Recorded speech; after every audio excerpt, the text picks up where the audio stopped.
뉴스 시작합니다. 저는 동정민입니다. 이재명 민주당 대선 후보의 공직선거법 최종심 3심 선고 날짜가 잡혔습니다. 모레 5월 1일입니다. 그러니까 대선 후보 등록 전에 이 대법원이 결론을 내리게 되는 거죠. 최종심에서 벌금 100만 원 이상형이 확정되면 이 후보는 선거에 나올 수 없는 재판인데 1심에서 유죄였다가 2심에서 무죄로 바뀌었죠. 그 판결을 대법원이 이례적으로 엄청난 속도로 결론을 내는 건데요. 그 배경과 결론에 관심이 모아집니다. 첫 소식 이세아 기자입니다. 대법원이 이재명 더불어민주당 대선 후보의 공직선거법 위반 사건 선고심 선고 날짜를 밝혔습니다. 모레 오후 3시입니다. 지난달 26일 2심 재판에서 무죄가 선고된 지 36일 만에 대법원 결론이 나오는 겁니다. 당초 대선일인 6월 3일 전에 결론이 나올 걸로 예상됐지만 대선 후보자 등록이 시작되는 5월 10일 전으로 선고일을 정한 겁니다. 이 후보는 지난 대선을 앞두고 백현동 부지 용도 변경 과정에 국토부 협박이 있었다는 발언과 김문기 전 성남도시개발공사 개발 1처장을 모른다는 발언에 허위사실 공표 혐의가 적용돼 2022년 9월 재판에 넘겨졌습니다. 1심에선 유죄가 선고됐고 2심에선 무죄로 뒤집혔습니다. 대법원이 이 후보의 발언을 허위사실로 볼지에 따라 유무죄 판단이 갈릴 걸로 보입니다. 대법원 선고로 기소 2년 8개월 만에 결론이 나는 겁니다. 대법원이 검찰의 상고를 기각해 무죄를 확정하면 이 후보는 최대 사법 리스크를 털어내고 대선에 돌입할 수 있습니다. 반면 유죄 취지로 사건을 2심으로 돌려보내면 대선엔 나설 수 있지만 자격 시비는 확대될 걸로 보입니다. 대법원이 직접 해선거권이 박탈되는 벌금 100만 원 이상 형을 결정하면 이 후보의 대선 출마 길은 막히게 됩니다. 채널A 뉴스 이세아입니다. 이재명 후보에 대한 대법원의 선거법 재판, 이 배당부터 선고일 지정까지 그야말로 속도전입니다. 주심을 정하고 대법관들이 첫 심리를 한 지 단 9일 만에 선고가 나오는 겁니다. 유준 기자입니다. 이재명 더불어민주당 대선 후보의 공직선거법 위반 3심 심리에 대법원이 쓴 시간은 정확히 일주일입니다. 지난 22일 대법원은 이 사건 주심 대법관을 정했고 조희대 대법원장 직권으로 전원 합의체에 사건을 넘겼습니다. 당일 오후엔 대법관들이 모여 1차 심리를 열었습니다. 2차 심리는 이틀 뒤 진행됐고 오늘 선고일까지 정한 겁니다. 통상 한 달에 한 번 여는 전원 합의체 심리 관리를 깨고 일주일에 2번 심리한 것도 파격이었습니다. 선고 날짜를 정한 지 이틀 뒤 선고가 결정되면서 재판부 배당 9일 만에 결론까지 나오게 됐습니다. 공직선거법 사건 3심은 2심 종료 후 3개월 안에 선고해야 하는데 이 후보 사건의 선고 시한은 6월 26일이었습니다. 이 시한보다 56일이나 선고가 당겨진 건 결국 조 대법원장의 의지가 반영됐다는 분석입니다. 사법부가 국민으로부터 부여받은 본질적인 사명은 신속하고 공정한 재판을 통해 국민의 자유와 권리를 보호하고 유력 대선 후보의 출마 자격과 결부된 사안인 만큼 조 대법원장과 대법관들도 전례 없는 속도전으로 결론을 서둘렀다는 분석입니다. 채널A 뉴스 유주은입니다.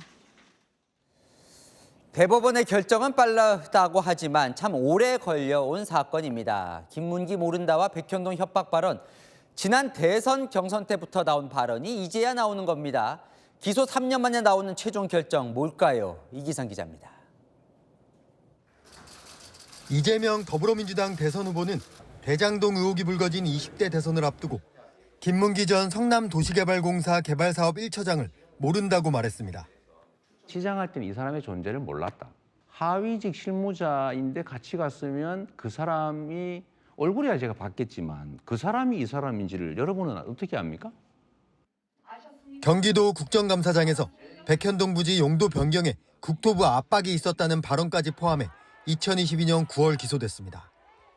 1심은 당선 무효형인 징역 1년, 집행유예 2년을 선고했습니다. 국토부 협박 발언과 김 처장과 골프를 같이 안 쳤다는 발언이 유죄로 인정됐습니다. 기본적인 사실 인정부터 도저히 수긍하기 어려운 그런 결론입니다. 이 후보의 항소로 시작된 2심에선 반전이 일어났습니다. 지난 3월 재판부가 전부 무죄 판결을 내렸고 검찰은 즉각 상고했습니다. 검찰이 또 이 정권이 이재명을 잡기 위해서 증거를 조작하고 사건을 조작하느라 썼던 그 역량을 2심 결론에 문제가 없다고 판단할지 또 한 번의 반전이 일어날지는 이틀 뒤에 알 수 있습니다. 채널A 뉴스 이기상입니다.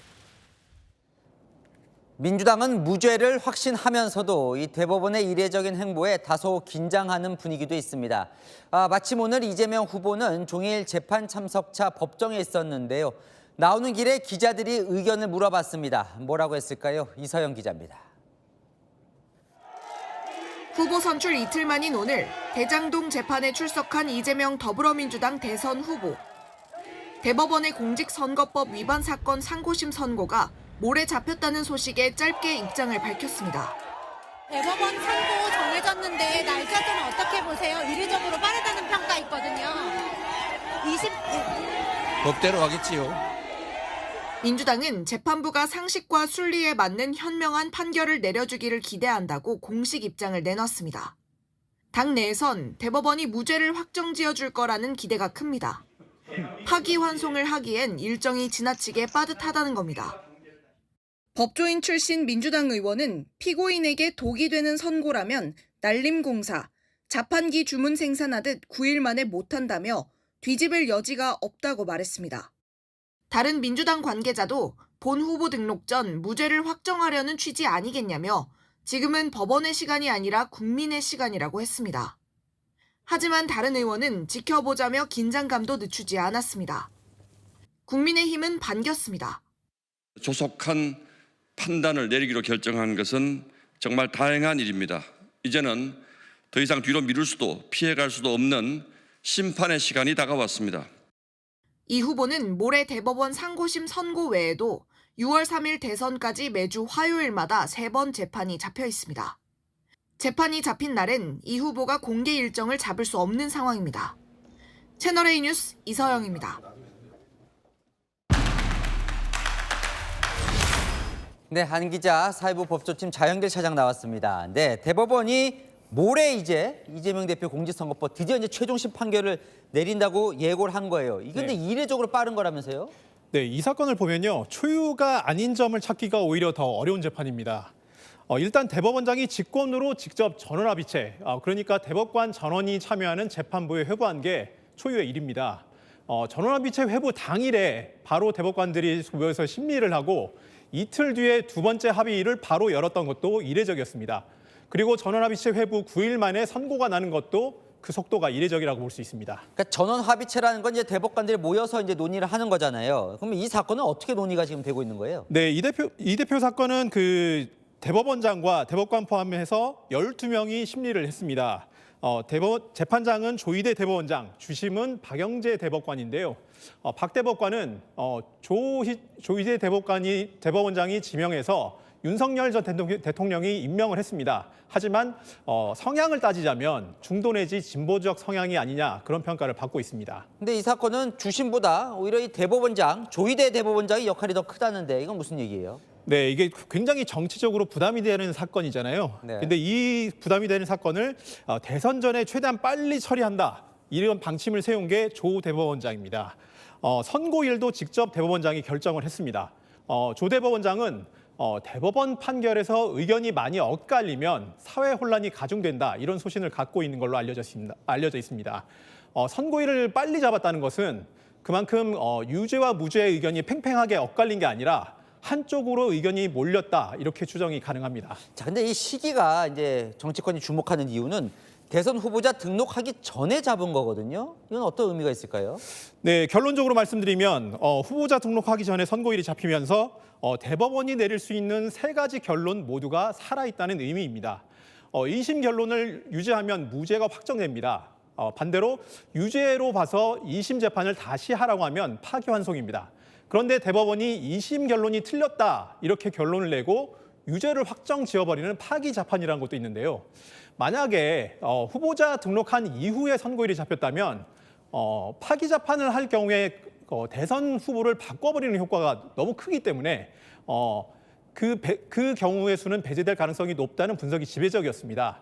하지만 후보자 등록 전에 선고일이 잡히면서 일단은 이 세 가지 선택지가 모두 가능한 상황이 됐다 이렇게 볼 수 있습니다. 지금 방금 이제 세 가지 가능성이 모두 열려 있다고 했지만 이게 회부 후에 9일 만에 단 9일 만에 선고하는 걸 보면 2심 때 무죄 결론을 그대로 가려는 것 아니겠느냐. 바꾸려면 좀 더 오래 보지 않았겠냐 이런 관측이 있던데요. 네, 그런 관측이 상당히 많이 나오는 건 사실입니다. 하지만 꼭 그렇지만은 않은 게 대법원이 1년에 처리하는 사건 수가 4만 건이 넘습니다.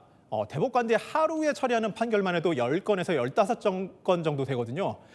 전원화 비체 회부 기준으로는 9일 만에 선고가 나는 거지만 사실상 검찰이 상고한 시점부터 검토를 시작했기 때문에 대법원으로서는 한 달 정도 시간이 있었습니다. 그렇기 때문에 지금 대법원은 당사자가 직접 출석해서 하는 재판이 아니기 때문에 대법관들이 충분히 심리할 시간은 있었던 걸로 봐야 될 것 같습니다. 그래서 무죄가 확정될 가능성은 또 있지만 다른 가능성도 충분히 열려 있다 이렇게 볼 수 있습니다. 가능성 한 번씩 살펴보죠. 무죄가 확정되면 어떻게 되는 거죠? 네, 만약에 대법원이 상고기각 판결을 한다면 이 대표는 무죄가 확정이 되고 사실상 사법 리스크 부담을 던 채로 대선을 치를 수 있습니다. 유죄라고 대법원이 보더라도 대선 출마길이 열려 있을 수 있어요. 네, 그렇습니다. 두 번째 선택지를 꼽자면 파기환송이 있는데요. 유죄 취지로 판결이 나는 거지만 2심 재판을 다시 하는 겁니다. 형량은 두 번째 2심 재판 결과가 나와야 형량이 거기서 나오는 거거든요. 그래서 판결이 확정되기 전이기 때문에 이 경우에도 대선 출마 자체는 가능합니다. 하지만 그 사법 리스크가 남아있는 후보라는 꼬리표가 선거 기간 내내 약점이 될 수 있습니다. 결국 판결로 이재명 후보가 못 나오는 경우는 바로 파기 자판이라는 건데 가능성이 법조계에서 있다고 봅니까? 네, 일단 법 쪽에서 예측하기로는 파기 자판 가능성은 매우 낮다 이런 관측이 지배적이긴 합니다. 파기 자판으로 대법원이 벌금 100만 원 이상을 확정하면 대선 출마가 불가능해집니다. 대법원이 직접 야당 후보를 바꿔버리는 그 파급 효과가 어마어마하기 때문에 대법원이 이런 선택을 하는 가능성이 높지는 않다는 분석이 나오고 있습니다. 하지만 이 과정, 일련의 과정 전부가 굉장히 초유의 이례적인 일이 연속이었기 때문에 가능성이 제로라고 단정할 수는 없습니다. 자, 유권자들이 그런데 이번 대선에 영향을 줄 가장 큰 변수를 바로 이 판결을 꼽았다면서요? 네, 채널A가 유권자들에게 6월 3일 대통령 선거에 영향을 줄 가장 큰 변수가 뭐냐 이렇게 물었습니다. 이재명 후보 대법원 판결이 42.1%로 가장 높은 수치를 기록했습니다. 대선의 최대 변수가 이틀 뒤면 결론이 날 수 있는 상황입니다. 이번 주가 여러모로 중요하겠네요. 한은 기자, 자연길 차장과 살펴봤습니다.